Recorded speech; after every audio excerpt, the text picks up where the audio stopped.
Kusimama kwenye madhabahu hii kama ambavyo nimetambulishwa, naitwa Mwalimu Kevin Saro, natokea usharika ule wa Temboni. Namshukuru Mungu, na mimi sio mara yangu ya kwanza kusimama hapa. Niliwahi kusimama hapa katika majira kwenye mkesha na ibada ya vijana. Niliwahi kusimama hapa kipindi cha nyuma sana. Bwana asifiwe sana. Natumia nafasi hii kumshukuru kwa mchungaji, mwinjilisti na baraza la wazee na watenda kazi shambani mwa Mungu kwa ajili ya neema hii na kibali hiki ambacho nimeweza kupewa.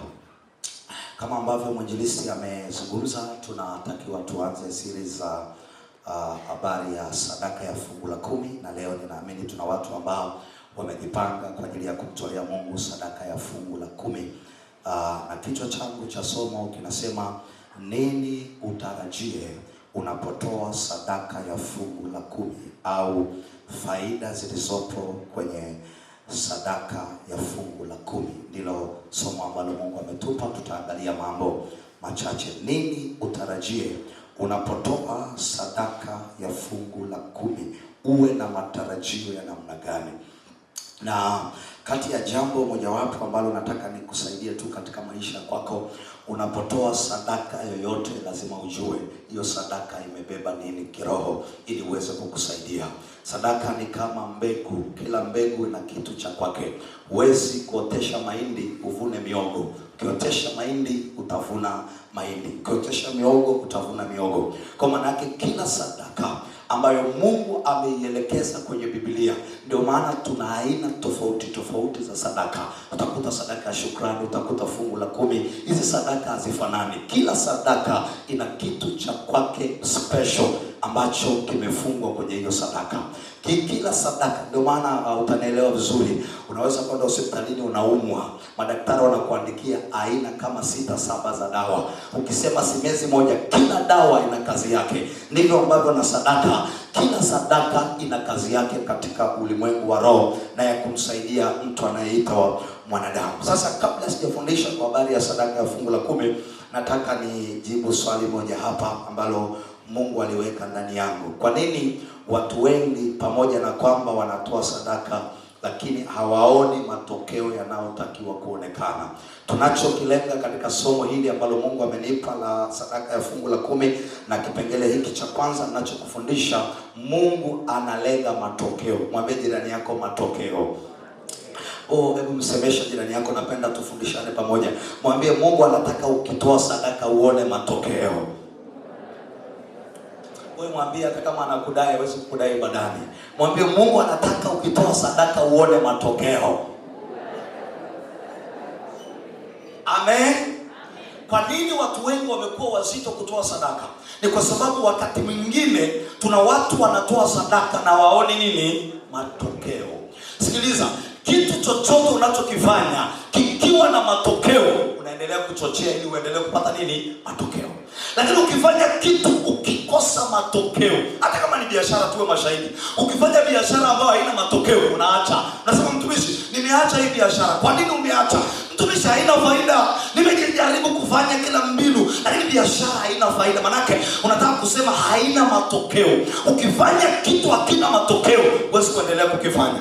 Kwa hiyo ndio maana tuna watu wengine ambao wametoa sadaka lakini wameshindwa kuona matokeo. Sasa nataka nikusaidie vitu vichache. Kuna vitu vingi sana lakini nataka kufundisha kitu kimoja.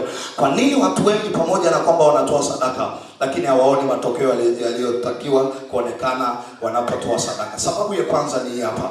Sababu ya kwanza ni hii hapa. Sababu ya kwanza ni kutokuwa waaminifu. Hebu sema uaminifu. Mpaka kule nje sijasikia neno uaminifu. Sema uaminifu. Sema kwa sauti tena, sema uaminifu. Nataka nikufundishe kitu hapa kwa habari ya kitu kinachoitwa uaminifu kwa dakika chache, alafu tuingie kwenye sadaka ya fungu la 10. Ni sio mara yangu ya kwanza, wala sio haitakuwa kitu cha kwanza mtu anasimama hapa anafundisha habari ya sadaka ya fungu la 10. Wako watumishi wengi, najua tangu umehamia hapa kuna watumishi wengi wamepita wamefundisha kwa habari ya sadaka ya fungu la 10. Tunapozungumza kwa habari ya KKT na maana yake huwezi kutenga hichi kitu cha fungu la 10. Na ndio maana tumeweka mwisho wa mwezi ni siku ya kusifu, ya kuabudu na kumtolea Mungu sadaka ya shukrani na sadaka ya fungu la 10. Maana yake huwezi kusema mimi ni wa kwanza kusimama hapa kuzungumza habari ya fungu la 10.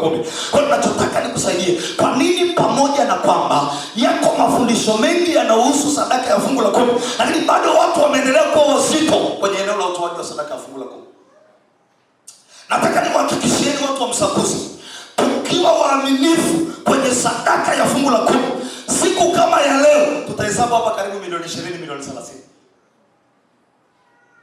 Yaani kila mtu akisema Mungu nataka niwe mwaminifu kwenye sadaka ya fungu la 10, wazee watahesabu sadaka hapo mpaka hata saa 7 saa 8. Kwa nini? Watakuwa ni sadaka nyingi. Lakini kinachotusumbua Wakristo wengi ni juu ya kitu kinachoitwa uaminifu. Wakristo wengi sio waaminifu. Kwa nini nazungumza habari ya uaminifu? Kitabu cha Malaki 3:10 tusome pale kwa haraka. Malaki 3:10 utasema mtumishi umetoa wapi kitu cha uaminifu? Malaki 3:10, Malaki 3:10. Kitabu kile cha Malaki 3:10 tunatumia, lakini nikuonyeshe kitu cha uaminifu. Anasema hivi, leteni zaka kamili. Hebu sema leteni zaka kamili. Sauti yako bwana bado ndogo. Una sauti nzuri alafu unaitoa tena. Sema leteni zaka kamili. Hilo neno kamili. Kwa kuna watu wanatoa zaka lakini sio. Anaweza akaja mtu hapa kwenye madhabahu amebeba fedha hata milioni 10 na akatoa kwenye madhabahu, na sisi tukamshangilia tukasema Mungu asante kwa ajili ya huyu baba, lakini swali ni kamili. Muulize jirani yako, wewe ni mwaminifu? Ukiona kujibu wewe niangalie huko mbele. Bwana asifiwe sana. Anaweza akaja mtu hapa. Siku moja nilikuwa mahali fulani alafu mama mmoja akanitafuta.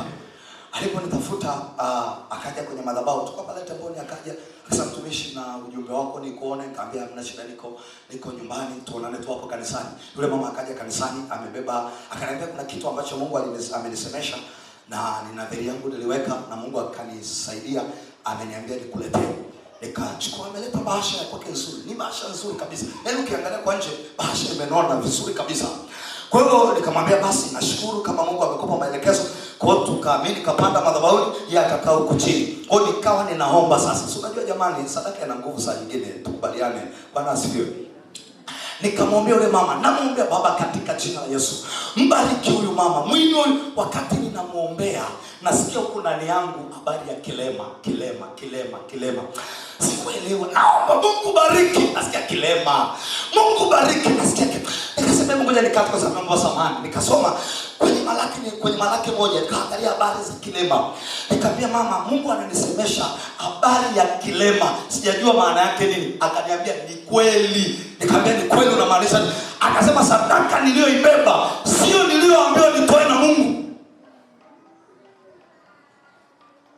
Akasema mtumishi, Mungu amenisemesha kutoa. Mungu hakuna hela Mungu amenipa nzuri, lakini mtumishi huwezi kuamini kile nilichokibeba, ile nyingine sijui ni shetani ameniingia. Kwa hiyo pamoja na kwamba alileta sadaka, lakini ameleta nini? Kilema kisicho kamili kwenye madhabahu ya Mungu. Okay, swali, wangapi tunamtoleaga Mungu vilema hapa? Tupungiane namna hii.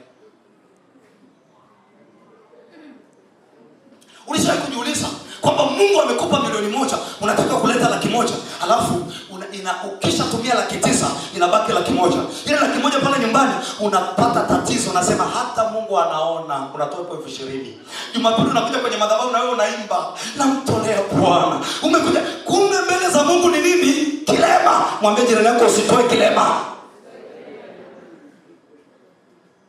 Bwana asifiwe sana. Anazungumza habari ya kuleta zaka